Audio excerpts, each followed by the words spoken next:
In this video, I'll show you how to display news and economic events on your TradingView chart. Start by opening a chart in TradingView, then right-click anywhere on the chart and select Settings. In the Settings window, look at the left-hand sidebar and scroll down until you see the Events section. Here, you'll find an option labeled Economic Events.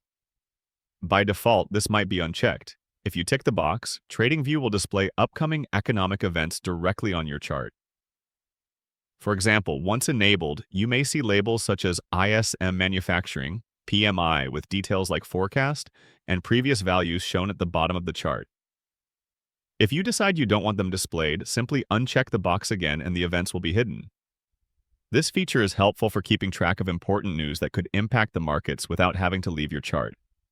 And that's it. That's how you display news events on your TradingView chart. If you found this tutorial helpful, don't forget to like the video and subscribe for more TradingView guides.